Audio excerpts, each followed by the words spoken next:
Sometimes the truth is stranger than fiction, and today we're going to look at August 25th, 2010, a small twin-engine propeller plane sat on the tarmac at Kinshasa International Airport in the Congo. As the plane was being refueled, the co-pilots, 62-year-old Danny Philomot from Belgium and 39-year-old Chris Wilson from England, walked up the stairs and into the cockpit. As the pilots got settled in and began their internal systems checks, the flight attendant walked up the stairs, she said hello to the pilots, and then she began preparing the cabin for the passengers. The main cabin began boarding at 11 a.m., and by 11:30 a.m., all 18 passengers that were expected to board had taken their seats. So the flight attendant closed the doors, went into the cockpit, and told the pilots they were ready for takeoff. This was going to be a 1-hour-long routine domestic flight to Bandundu, which is a province that was just outside the border of Kinshasa to the east. This particular crew had made this flight dozens of times in the past without any issues. As the little plane made its way over to the runway, the flight attendant demonstrated what to do in case of various in-flight emergencies, and then by noon, the plane was airborne. 1 hour later, residents of a town located just southwest of Bandundu remembered looking up into the sky and seeing the small prop plane falling through the clouds in a near vertical nosedive. Seconds later, the plane crashed into the ground right in the middle of the neighborhood. Luckily, the crash did not kill anybody on the ground, but unfortunately, the pilots, the flight attendant, and 17 of the 18 passengers died on impact. And the one passenger that survived was very badly hurt and was left in a coma. An investigation was launched into what happened, and very quickly it was theorized that they must have run out of gas, because when they hit the ground, there was no explosion, there was no fire, but upon closer inspection, it would turn out the plane had plenty of fuel. The black box, which is a device that records the audio inside the cockpit, was recovered, but unfortunately it was inoperable, so it didn't give them any other clues as to what happened. Investigators were stumped. Did they strike a bird in the air? Did the engines suddenly fail? Was it operator error? They didn't know. A few days after the crash, the one surviving passenger miraculously came out of their coma and remembered in vivid detail what happened up in the skies right before they crashed. They said as the plane was making their final descent into Bandundu, the flight attendant was walking down the aisle reminding everyone to put away their big devices and put their seat in the upright position, and as she got about halfway down the aisle, she looked towards the back of the plane and she suddenly gasped and covered her mouth, turned around and walked very quickly back towards the front of the plane into the cockpit where she disappeared. The passengers that had seen her do this were immediately concerned that something was wrong with the plane, and so they stood up and looked towards the rear of the plane where she had been looking, and right away they knew what it was she was concerned about. There was a hissing crocodile making its way up the aisle. Someone must have smuggled it on. And as passengers realized what was happening, they all panicked and stampeded towards the front of the plane. This sudden shift in weight threw off the plane's center of gravity, causing a nosedive that the pilots could not recover from before they crashed. After hearing this story, the investigators remembered that a living crocodile had been found around the wreckage, but no one had thought much of it because in the Congo, lots of exotic animals are smuggled onto flights. Specifically, crocodiles are smuggled onto these planes with such regularity that passengers often can recognize the very specific crocodile smell somewhere in the cabin. And they'll tell the pilots, they'll come back, they'll find the crocodile and the owner of said crocodile, they'll kick them off before takeoff. But obviously this time, nobody smelled the crocodile. Just after midnight on April 4th, 2013, a man stepped out of his tent into the pitch black woods of central Maine. He was wearing a wool hat, he had a nice brand new Columbia jacket on, some Land's End jeans, and some high quality boots. He was carrying a backpack as well as another bag that contained a screwdriver along with some other tools. He adjusted his glasses and then looked up into the sky, and it was so dark he couldn't even see the moon, and he thought to himself, perfect. He turned and began quickly walking away from his tent into this forest where the trees were so dense that if you weren't careful, you could actually get stuck in between two trees. And scattered all over the ground were these huge slippery boulders covered in moss where one wrong step and you're breaking an ankle. But despite the rugged terrain and zero visibility, this man was able to easily navigate this area as if he had memorized every step. After an hour of silent hiking, he reached this huge pond called North Pond, and while staying hidden in the trees, he followed the shoreline until he reached the edge of the forest overlooking this clearing. And right in front of him were dozens of cabins overlooking this pond.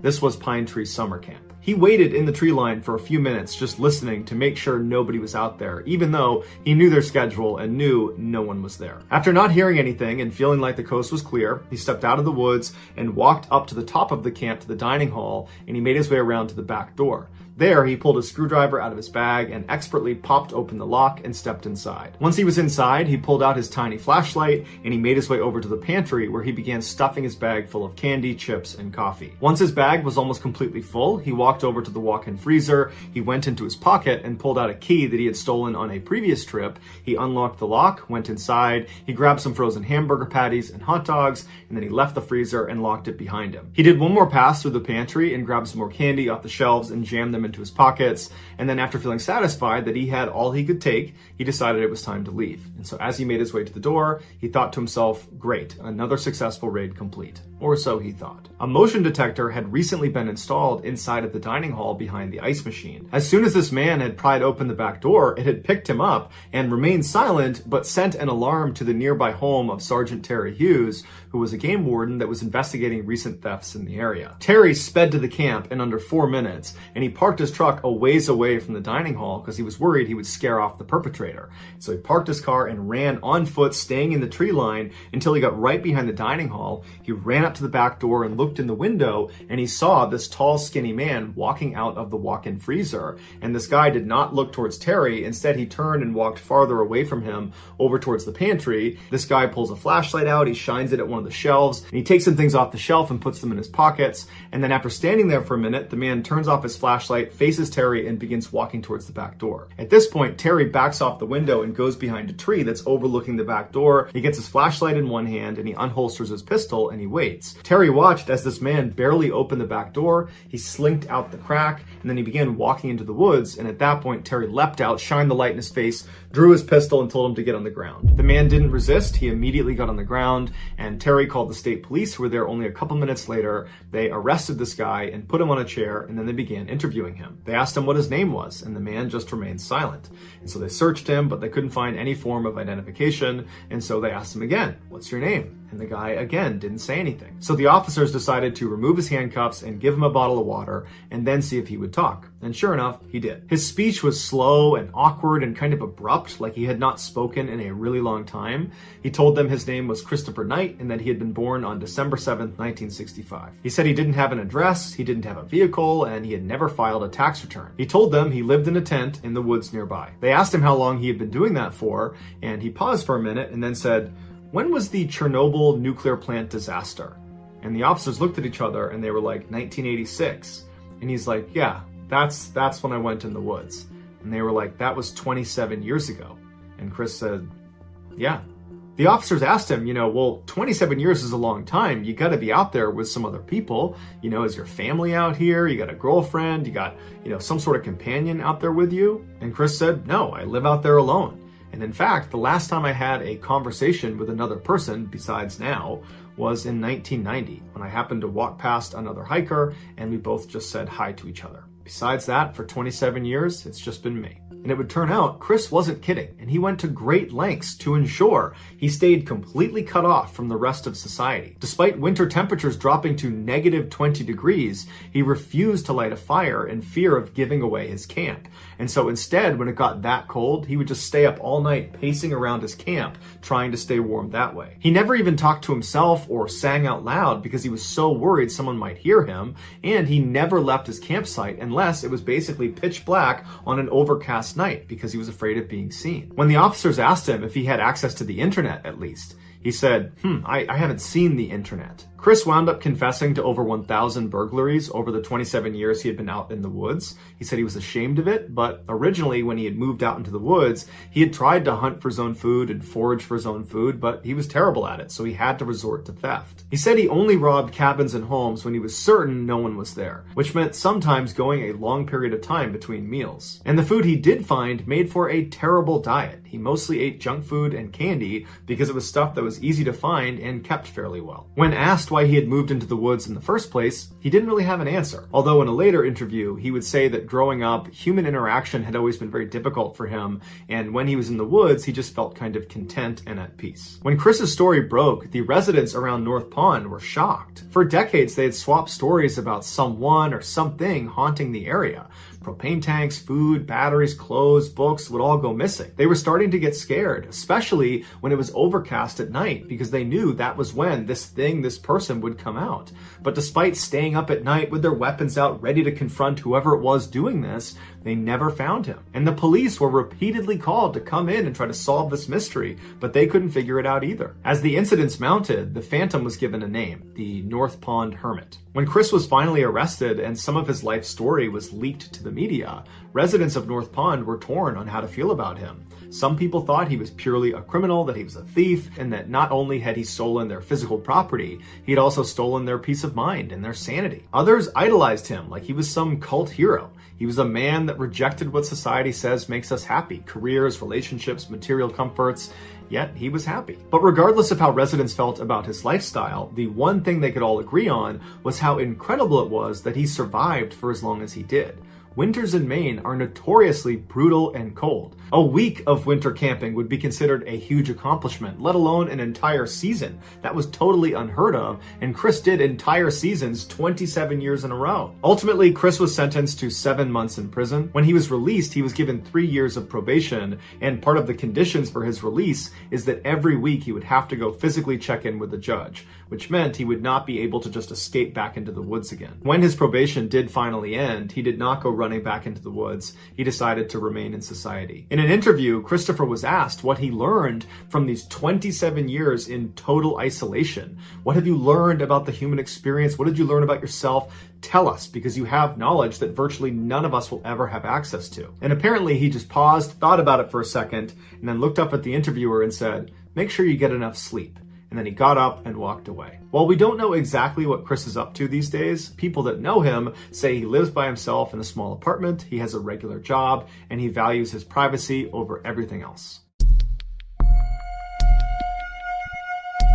One of the least known, most hazardous jobs on the planet is saturation diving. These highly specialized divers do construction and demolition at depths up to 2,000 feet below the surface. Now, unless you're familiar with diving, that depth may not stand out to you, but it should. Deep sea divers breathe compressed air, which is usually a mixture of oxygen, helium, and nitrogen. During the dive, the oxygen is breathed in and completely used up and does not linger inside of their body.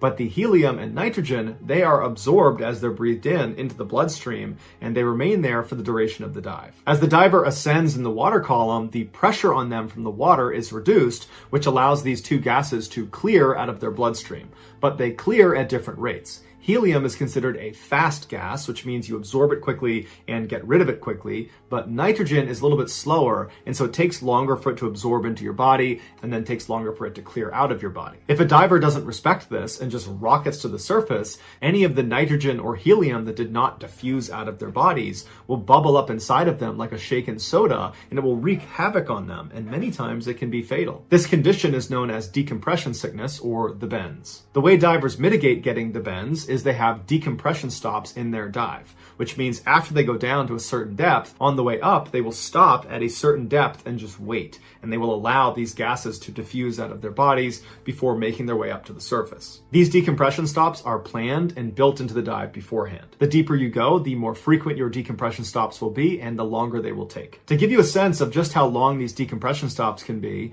if you dive down to just 250 feet, it might only take you about 15 or 20 minutes to get down there, but the return trip will take almost 4 hours due to the number of decompression stops. If you're going down to 2,000 feet, it will take you over 33 hours to ascend. Naturally, this ridiculous time constraint poses a huge problem for any industry that relies on deep sea work, like oil and gas, because they simply don't have enough divers to compensate for how long these decompression stops take. They tried sending remote-controlled vehicles down to these depths to work on these offshore wells and rigs and pipelines, but they lack the touch and maneuverability to do the job. And so, in the 1960s, a crazy solution was implemented to get more people down to these depths for longer periods of time. And it was then that the commercial saturation diver was born. Instead of divers spending hours and hours making all those stops on the way to the surface, they constructed these underwater chambers that the divers would go into after their shift was done. They would sleep inside of these claustrophobia-inducing metal chambers, and then the next day they would put their dive gear back on, hop outside of the chamber, and then just start working again. Nowadays, these chambers are either left down at depth where the diver is located,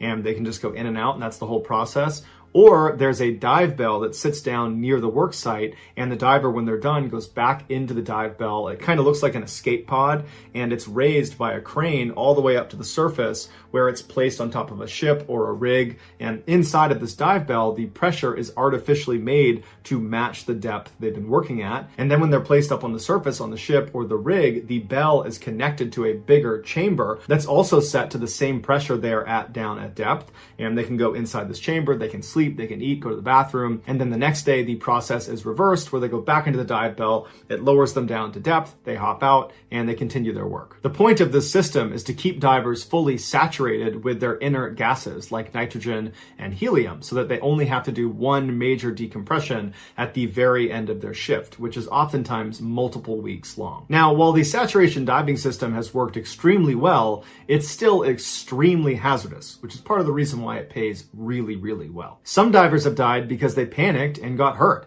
And if you think about what their job really entails, they are going down thousands of feet all on their own into total pitch black nothingness. They have one crummy light that can barely see about 10 feet in front of them. They're operating heavy, dangerous equipment. There are large animals swimming around them that they can't see. Oftentimes, they're perched on a pipeline, clinging to it, that if they were to fall off of it and detach from the dive bell, they would sink into an abyss and no one could get them again.